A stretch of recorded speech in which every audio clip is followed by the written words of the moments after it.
Welcome, everyone. This is Recovery Dharma. My name is Julia. I'm one of the facilitators of the Spokane Sangha. And it is such a joy to be with you today, practicing today.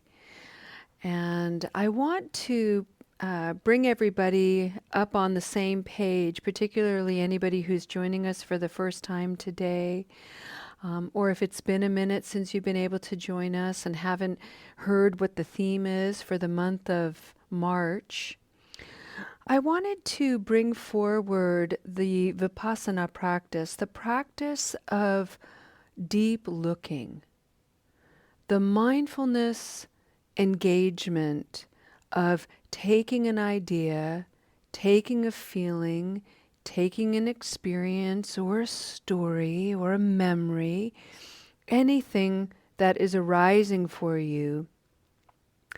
And rather than reacting to it or acting out on it or grasping or clinging or doing all of the rather immature and maladaptive things that we do as human beings, what we do is we lean back a little bit.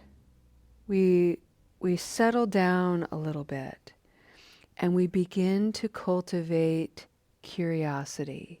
We begin to question, what am I thinking? What am I feeling? Why am I thinking and feeling this? That is vipassana practice. That is deep looking.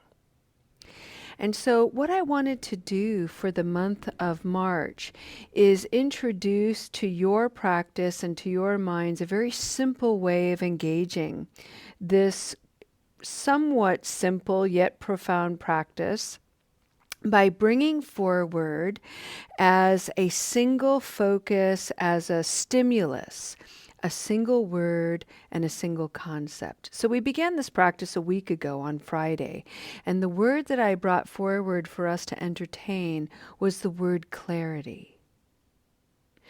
And then on Monday evening, I brought forward the word encouragement.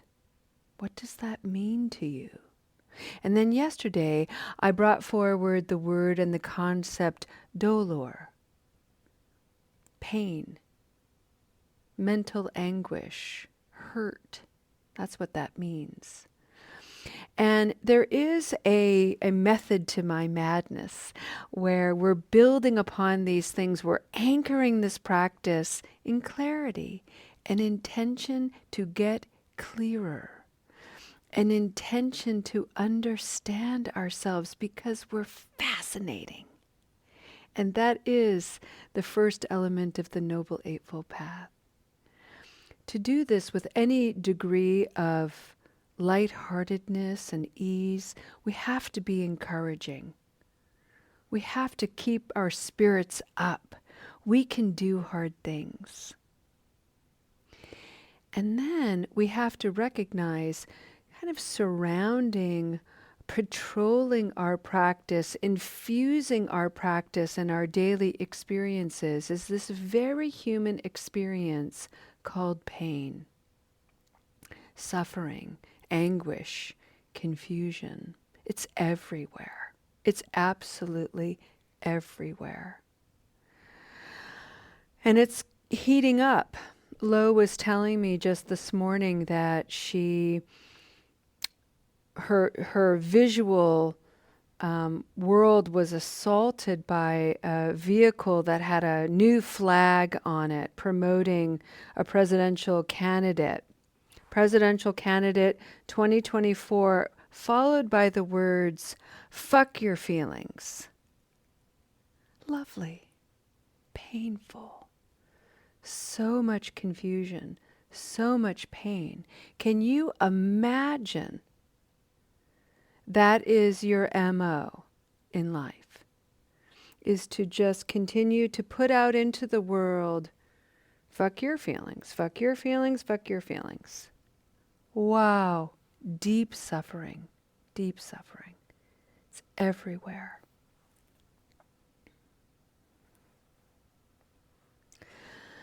So what do we need to do in order to stay on task? What do we need to do to minimize the way we can get swept off track by moral outrage, distress, the injustice and confusion of it all. It might sound a little bit weak, perhaps, or it might sound like I'm going to encourage denial. I'm not. I'm going to encourage that the way to combat moral outrage, this level of distress, is to rest. But to do so with exquisite intentionality. And rest doesn't always look like sleeping, although it can be, and it's important that we get good sleep hygiene. So that's part of rest. How is your sleep hygiene? What? Right. For some of you, it's the pits, right? So what are some very simple, kind things that you can do to create an environment of sleep and rest that's beautiful and hospitable? Friends, make sure you have pillows you like, blankets you like, sheets you like. Make sure you turn off your electronics at least 90 minutes before you sleep. Don't have them in your bedroom. Basic stuff. Make sure you're well hydrated and you eat good food. These are things that can help us cultivate rest in the form of sleep. In your waking hours, however, and for this practice, we can engage a restful, leaning in, calming down posture by working with the body, working with the mind, working with the breath. And that's what we're going to do today as a community. The intention is to tend to ourselves. But that intention is extended out into the world. May we find anyone in our practice today who is suffering so deeply that their way of navigating life is to send a message that suggests they could care less about anyone else's feelings. Let's take on a practice of caring deeply about our feelings and about the feelings of everyone else. We begin our practice by dropping into the body, and I invite you to close your eyes, or at least turn your gaze down. We're all at our computers today, so turn your computer in such a way that you're at an angle. Or if you want to be off screen altogether, do so. Just make sure that you're not head on your computer. So turn your computer a little bit askew. Turn your gaze and your attention. Just break that electronic connection so that you can tune in completely to your own inner landscape, your own physical landscape. And I'd like you for your practice today, friends, to sit in an active posture. Oftentimes, I invite people to lie down. If sitting is really uncomfortable for you, please know that you know your body way better than I ever could. So acknowledge and honor the body. If you have it within you to sit in an active posture, please do. Active posture consists of sitting at the edge of your chair. Your knees and your feet are firmly planted on the ground. They are uncrossed. Feet flat on the ground, 90-degree angle bend at the knee. You are neither leaning forward at the edge of the seat, nor are you leaning back. You are trying to sit straight and tall.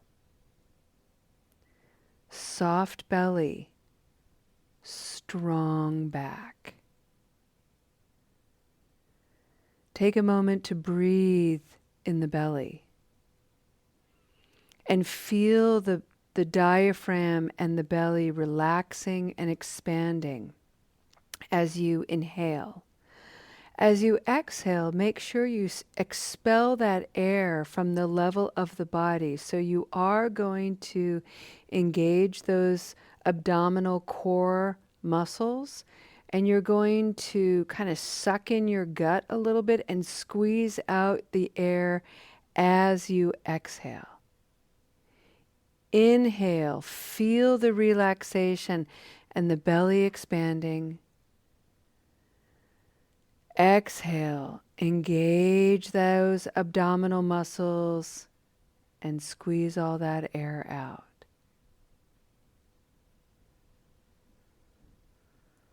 Just watch that. See if you can be really gentle about it. Really, really gentle. This is not a core workout. This is just awareness at the level of the belly.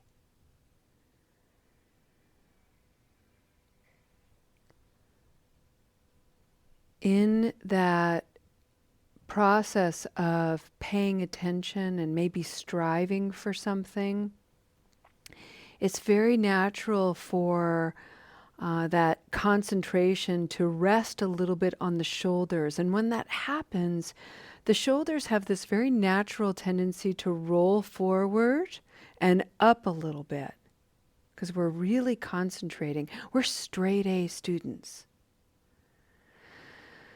So let's take some of the pressure off and bring those shoulders down. Roll them back a little bit.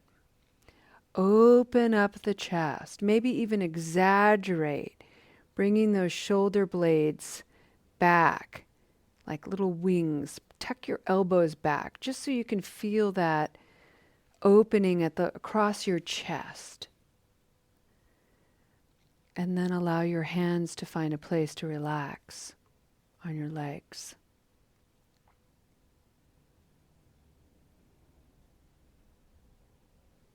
Your tongue, rest it on the top of your palate, the roof of your mouth, just behind your teeth. Close your lips. Breathe through your nostrils, watching the belly rise and fall.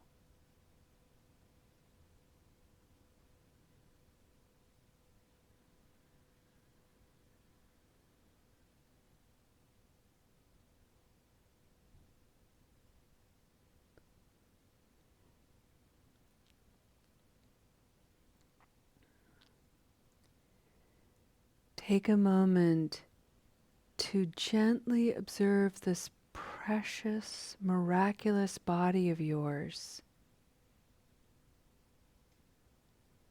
This temple of practice. You carry it with you everywhere you go. Maybe allow a smile to move across your face. Wow, my body is a temple I carry everywhere I go. I'm like a hermit crab. This skin suit is a temple I carry everywhere I go. How amazing. I can practice anytime, just breathing, noticing this temple body, noticing where it's tense, where it's holding on to some stress. I don't want you to just relax. I want you to rest. Rest. Put down the burden, the to-do list, the shoulda, coulda, wouldas, just for this moment. It can all wait. In fact, it'll be waiting for you. And that's okay. That's what it is to be alive. Our to-do lists are always waiting for us. There's always something to add. There's always something to check off. And for this moment, let's just give it a rest.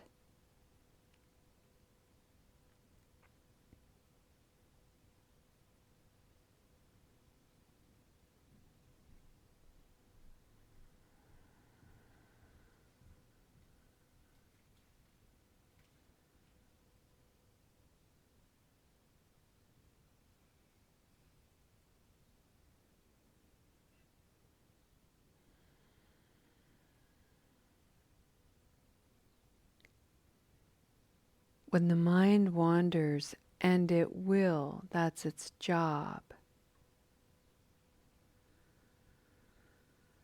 No need to yank on it or scold or judge. The mind is wandering. The tummy growls, the mind immediately answers with some story of hunger, putting it all down.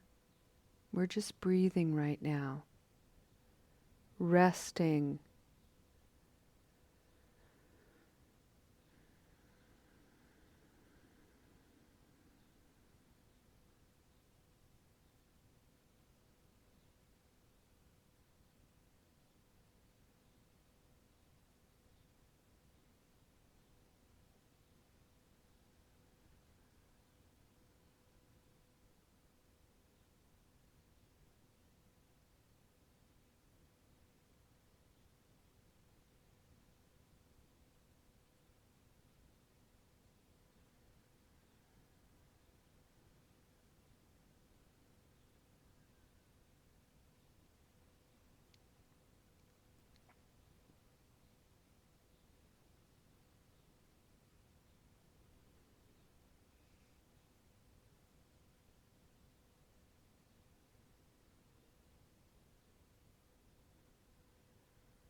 Friends,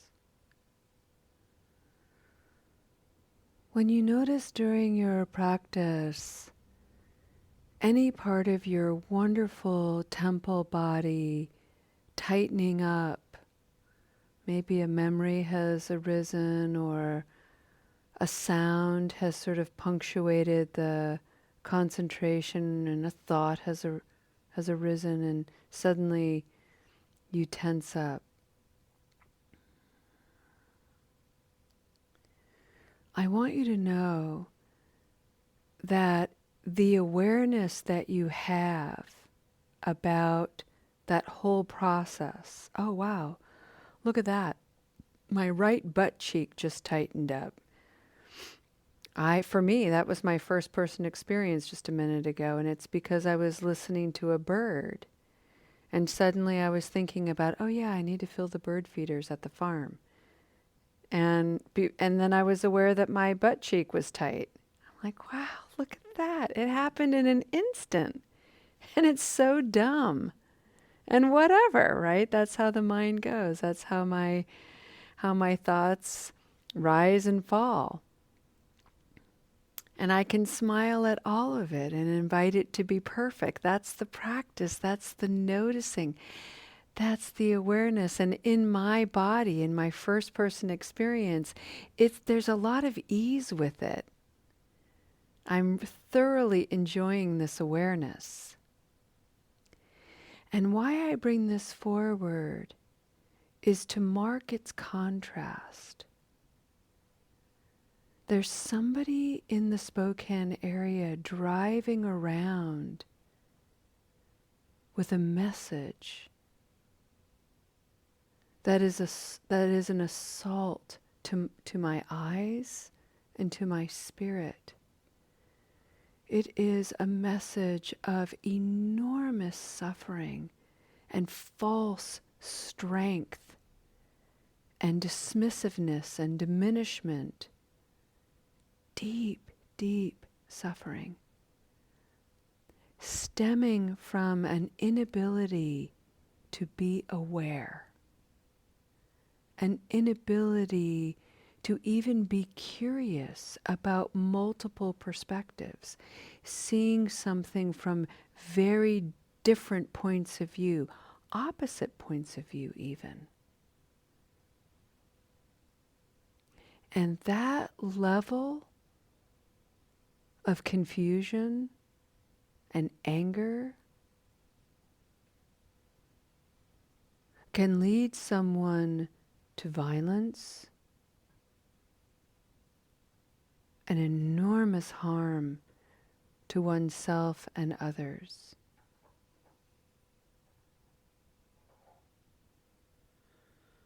So when we can cultivate a restful action, really, of awareness, it lives in your temple body as ease, as peace, as presence, as a measure of tolerance and patience and curiosity and impeccable, impeccable care.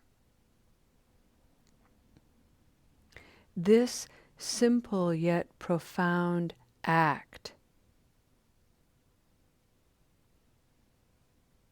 is one of enormous healing, peacemaking, and love.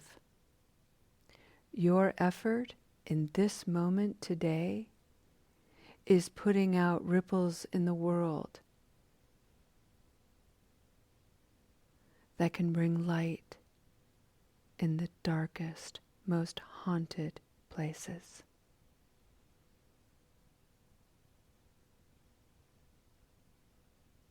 You are that amazing.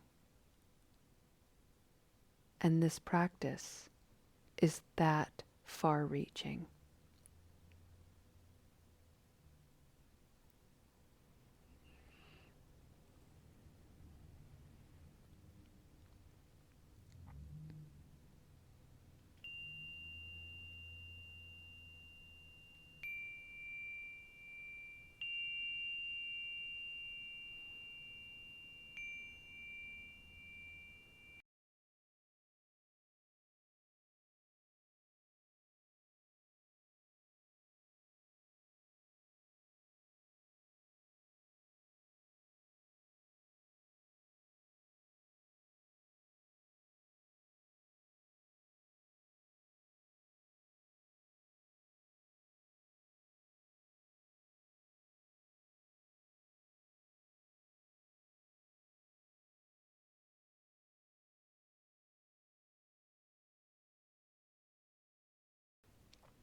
Let's end our practice with a dedication of merit. We meet tomorrow, friends. Not tomorrow, sorry. We meet on Monday, 6 p.m. We'll continue this conversation. Lo posted in the chat the link to Soul Center. You can check out all of our good stuff. See all your just like you. See your Buddha everywhere. Oh, friends. So let's come back to a noble posture. I've been sharing with community all week this wonderful little book written by Jack Kornfield. It's called Buddha's Little Instruction Book. I just randomly pick a saying, and it almost always is applicable because that is the nature of wisdom. It's just always applicable.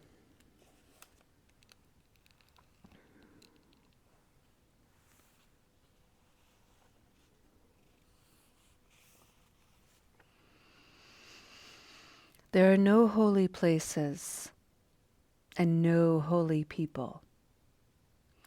Only holy moments and only moments of wisdom.